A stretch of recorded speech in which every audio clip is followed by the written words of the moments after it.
New way to humiliate Paul Ryan and Mitch McConnell. President Trump does not suffer fools. He knows exactly what he is doing. The establishment GOP may be upset with him for making another great deal for the American people, and that is just what Trump wants. Look, he came in to be a uniter, not a divider. He won with a lot of crossover votes.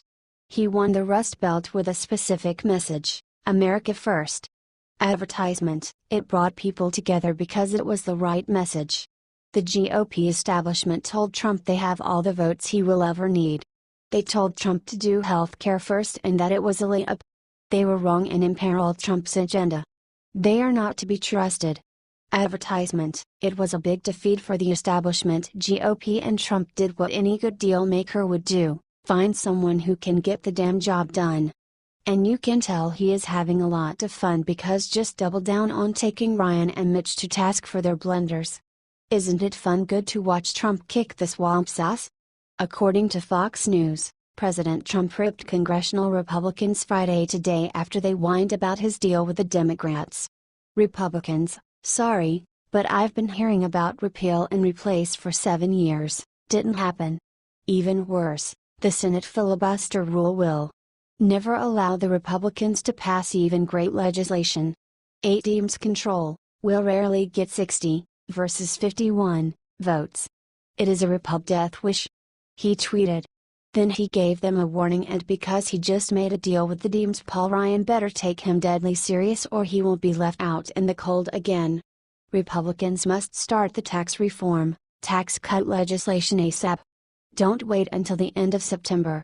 Needed now more than ever. Hurry. He tweeted.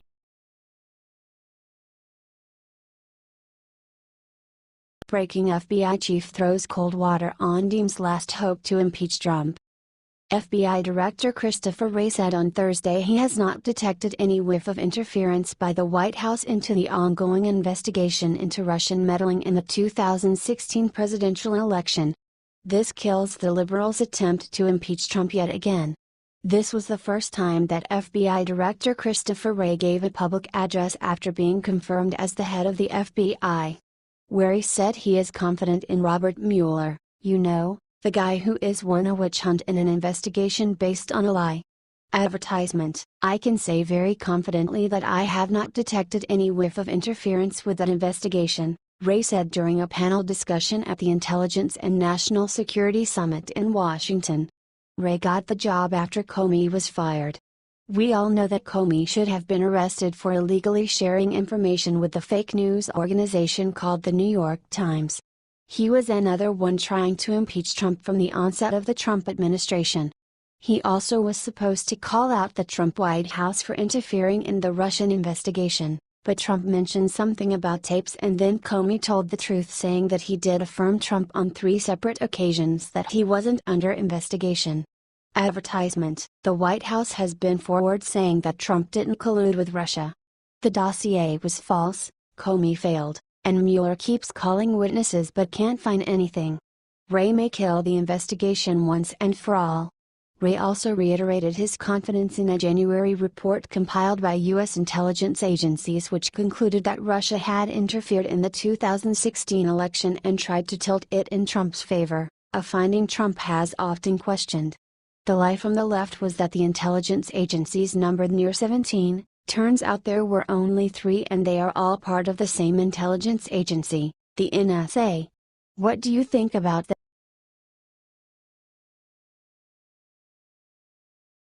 Lou Dobbs rips Paul Ryan, calls him hapless fool after Trump outnegotiated him. Lou Dobbs is a favorite with conservatives for a reason. He tells it like it is and pulls no punches. His most recent target was House Speaker Paul Ryan, who lost out in a power struggle with President Trump over the debt ceiling. Now Huffington Post is reporting on an extended rant in which Dobbs absolutely crushes the Wisconsin congressman. Advertisement: President Trump made the debt ceiling deal with Democrats to help the American people get the aid they need after Hurricane Harvey and ensure the government keeps being funded. Paul Ryan said the deal was ridiculous. Well, guess who looks ridiculous now? Dobbs celebrated Ryan's embarrassment on his show Wednesday, referring to it as the death of a rhino and saying that Trump took Rhino Ryan to the woodshed but eliminated any need for any Republican to ever pretend again that Ryan is a real Republican in any way. Advertisement: according to Dobbs, this isn't only about Ryan, it's about all establishment phonies. He said no rhino will ever again be imagined to have any political future now that Mr. Trump simply booted the hapless fool of a speaker out of the way of those trying to get the nation's business done. Ouch. Watch, do you agree with Lou Dobbs or do you sympathize with Paul Ryan?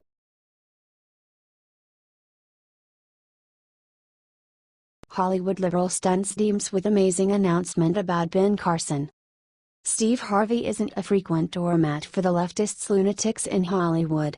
He won't bend to the will or the pop culture just because he is receiving backlash.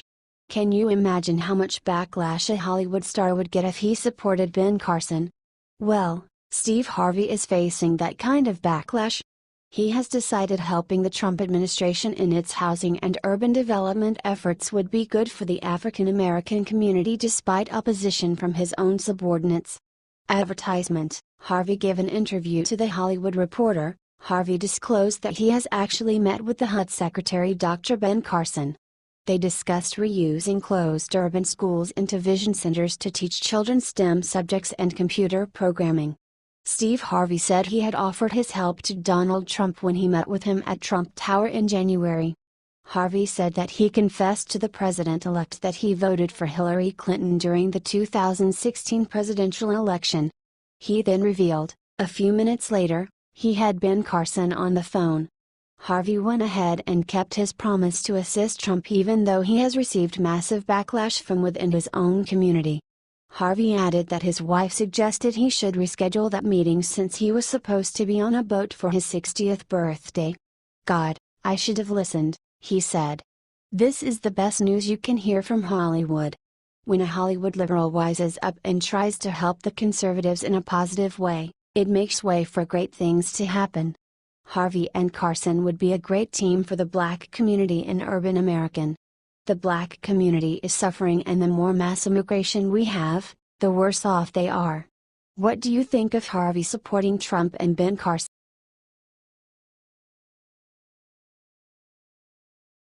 Jeb Bush breaks silence with jaw-dropping praise for President Trump.